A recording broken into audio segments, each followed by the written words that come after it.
ఎందుకంటే ఈ రోజు సిద్ధార్థ రెడ్డి గారు ఎదిగినాడు, చాలానే ఎదిగినాడు, పర్లే ఆడాడు గుర్తుపడతారు. ఈ బెంగళూరులో కూడా ఆడాడు సెల్ఫీలు అడుగుతారు నన్ను. కానీ నేను ఈ స్థానంలో నిలబడినా అంటే దానికి కారణం వైఎస్ జగన్మోహన్ రెడ్డి గారు, వైఎస్ఆర్ కాంగ్రెస్ పార్టీ.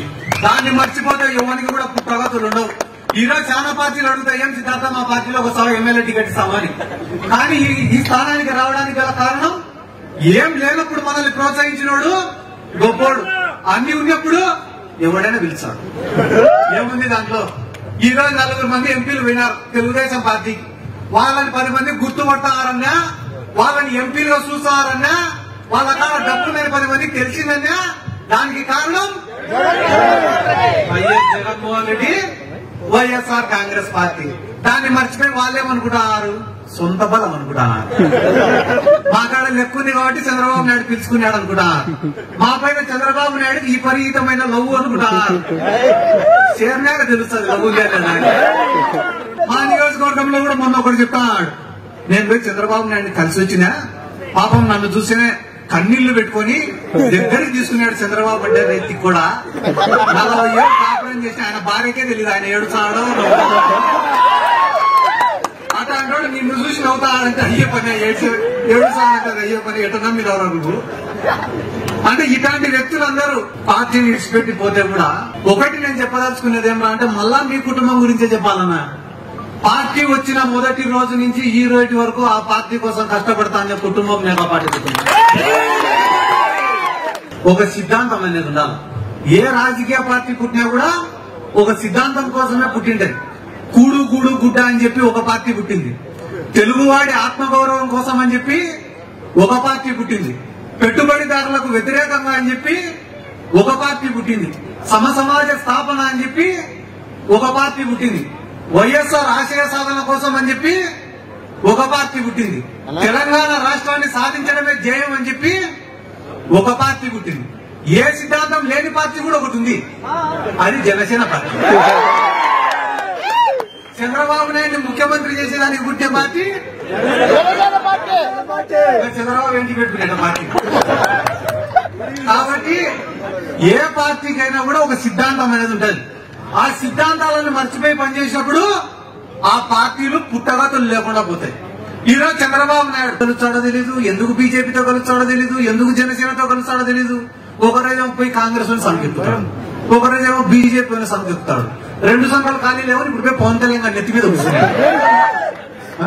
ఆ పవన్ కళ్యాణ్ ఎందుకు ఊగిపోయి మాట్లాడతాడో నాకు అర్థం కాదు. నేను ఇప్పుడు ఒక 5 నిమిషాల నుంచి మాట్లాడతాను, మత్సంగా మాట్లాడతాను, నిలబడుతాను. ఏం వాళ్ళందరూ నా మాట వినడం లేదా? ఎవరి పక్క ఉండేటోళ్ళు నవ్వుకోవడం లేదా? ఎవరి మాట వాళ్ళది. ఆ మూల పోతాడు, ఈ మూల పోతాడు. నాకే భయం అవుతాడు అప్పుడప్పుడు ఏడాది స్టేజ్ నుంచి కింద పోతాడు. ఏంటో ఈ పంచాయతీ ఎంత అర్థం కదా నాకు. ఎందుకు ఇవన్నీ కూడా చెప్తానంటే మీరు కూడా అందరూ గుర్తు పెట్టుకోండి. మోసగానికి నాయకుడికి మధ్యన ఉండేటటువంటి తేడా ఏందనేది ఆలోచన చేయండి. మోసగాడు అనేవాడు ఎట్టుంటాడు రా అంటే, నీ కష్టాన్ని వాడుకుంటాడు, నా కష్టాన్ని వాడుకుంటాడు, నీ శ్రమను వాడుకుంటాడు, నా శ్రమను వాడుకుంటాడు, ఎదుగుతాడు. ఎదిగిన తర్వాత అందరిని కూడా మర్చిపోతాడు. కానీ నాయకుడు అనేవాడు ఎదిగిన ప్రతి మెట్టును గుర్తు పెట్టుకుంటాడు, సాయం చేసిన ప్రతి గుండెను పైకి తీసుకొని వస్తాడు. జగన్మోహన్ రెడ్డిని నమ్ముకునే ప్రతి కార్యకర్త కూడా ఈ రోజు ఒక ఎంపీటీసీనో, జెడ్పీటీసీనో, సర్పంచో, మున్సిపల్ చైర్మన్, కౌన్సిలర్లో, కార్పొరేటర్లో, లేకుంటే కార్పొరేషన్ చైర్మన్ లో, ఎమ్మెల్యేలో, ఎంపీలో, రాజ్యసభ సభ్యులో, చిన్న చిన్న బీసీలు, ఎస్సీలు, ఎస్టీలు, మైనార్టీలు పెద్ద పెద్ద స్థానాలలో కూర్చొని కదా. పవన్ కళ్యాణ్ నమ్ముకునే ఏం చేస్తారు? సైకిల్ గుర్తు పట్టుకొని తిరుగుతారు. ఏం చేస్తారు? సైకిల్ గుర్తు. ఆ మాట అనకూడదు కానీ తప్పడంలో ఏం చేయమంటావు? ఎంత కంట్రోల్ చేసుకునే టెంప్ట్ చేస్తాను. నేను అడిగేది మళ్ళా వాస్తవమా కదా అని ఆలోచించమని మాత్రమే నేను చెప్తానా. వైసీపీ చెప్పేది రండి, తెలుగుదేశం వాడు చెప్పేది రండి, జనసేన వాడు చెప్పేది రండి. కానీ నిజమేందో ఆలోచించాల్సినటువంటి బాధ్యత ఇక్కడ ఉన్న ప్రతి ఒక్కడి పైన ఉంది. ఎందుకంటే మంచి చేసి కూడా ఓట్లు గెలిచలేకుంటేటన్నా మనం తప్పుడోళ్ళే గెలుస్తారు. స్టేజ్ పైకి ఎక్కిన వాళ్ళందరినీ 2 నిమిషాలు మాట్లాడు, 2 నిమిషాలు మాట్లాడు, 2 నిమిషాలు మాట్లాడంటే 2 నిమిషాలు మాట్లాడడానికి మేము తెలుగుదేశంలోనా? లో మాట్లాడి వెళ్ళిపోవచ్చు, ఎందుకంటే చెప్పుకునేదానికి ఏం లేవు. కానీ మేము ఉండేది వైఎస్ఆర్ కాంగ్రెస్ పార్టీలోనా అసలు మహిళలు ఏడైనా ఆసరా ప్రోగ్రాం లేకపోయి మైకిస్తే వాళ్ళు లాక్కునే ఇవ్వడంలే మైకు. ఎందుకంటే నాకు తెలిసిండొచ్చు, తెలియకపోయినచ్చు, కానీ ప్రభుత్వం ద్వారా లబ్ధి పొందిన ప్రతి ఒక్కరికి తెలుసు అన్న జగన్మోహన్ రెడ్డి గారు చేసిన సాయం ఏందనేది.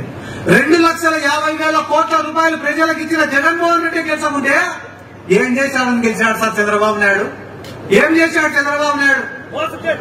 మోసం చేసినాడు, మోసమే చేసినాడు చంద్రబాబు నాయుడు. అమరావతిలో రాజధాని కడతా అని చెప్పి భూములు కొట్టేసినాడు, నీరు చెట్టు కార్యక్రమాలు చేస్తా అని చెప్పి రోడ్లు వేయకుండా బిల్లు పెట్టుకొని తిన్నాడు. జన్మభూమి కమిటీలు అంటున్నా, ఈ జన్మభూమి కమిటీలు చెప్పడం మర్చిపోయినా. మా ఊర్లో ఒక రేషన్ కార్డు రావాలన్నా జన్మభూమి కమిటీ సంతకం పెట్టాలి, ఒక పెన్షన్ రావాలన్నా జన్మభూమి కమిటీలో సంతకం పెట్టాలా, ఒక ఎస్సీ కార్పొరేషన్ లోన్ రావాలన్నా, బీసీ కార్పొరేషన్ లోన్ రావాలన్నా, ఏం కావాలన్నా కూడా జన్మభూమి కమిటీలో సంతకం. లాస్ట్ మొగుడు పిల్లల సంసారం చేయాలన్నా వాళ్ళ సంతకం. కానీ ఈ రోజు పేదవాడికి సంక్షేమ పథకాలు అనేవి ఎట్లా అప్లై చేసుకోవాలో కూడా తెలియదు, ఏమేం పథకాలు వస్తాయో కూడా తెలియదు. అట్లాంటిది ఈ రోజు పేదవాళ్ళు సచివాలయానికి పోయి వాలంటీర్ల కాడికి పోయి మాకెందుకు రాలే పథకాలు అని చెప్పి కొట్లాడుతున్నారు. ఆ స్టేజ్ లో నిలబెట్టింది ఎవరు? అలా ఓటు పడేది ఎవరికి? మధ్యలో వచ్చే బఫూన్ గాళ్ళతో అందరి గురించి మేము మాట్లాడాలన్నారు, మధ్యలో వచ్చే బఫూన్ గాళ్ళ గురించి మేము మాట్లాడాలన్నారు. జాగ్రత్త రెడ్డి, నా శత్రువులు ఉన్నారు, నా ఒక్కొక్కరి కాడ 1,000 కోట్ల ఆస్తులుండే, నిలబడి దగ్గర 1-2 కోట్ల రూపాయలు వస్తాయి. మేము బయటికి పోవాలంటే అప్పు చేయాలి, అయినా కూడా వాళ్ళ అవతల వాళ్ళని ఎదుర్కోగలుగుతామంటే దానికి కారణం వైఎస్ జగన్మోహన్ రెడ్డి మాకు ఇచ్చేటటువంటి సపోర్ట్. డబ్బులతోటి ఏం కాదన్నా, అందరు డబ్బులు డబ్బులు డబ్బులు అనుకున్నా, డబ్బుతో ఏంది కూడా రాదు. ఏం చంద్రబాబు కాడ లేని డబ్బులా? పవన్ కళ్యాణ్ ఒళ్ళు ఇల్లు అన్నీ అమ్ముకున్నాడు, పవన్ కళ్యాణ్ డబ్బులా? అయినా డబ్బుతో ఏం కాదని నేనే అనుకుంటా. మన కాడ ఏం లేకుండా ఇంత హంగామా చేస్తాను కదా, మన కాడ కూడా కొంచెం డబ్బులు ఇంటే అల్లరి లేపెట్టేవాళ్ళం కదా అని చాలా సార్లు అనుకున్నాను. జీవితంలో నేను కూడా చాలా రోజులు అనుకునేవాడిని. ఏమనుకునేవాడిని అంటే, ఒక మనిషికి కీర్తి ఉండదు, అంటే పేరు ప్రతిష్టలు వస్తాయి.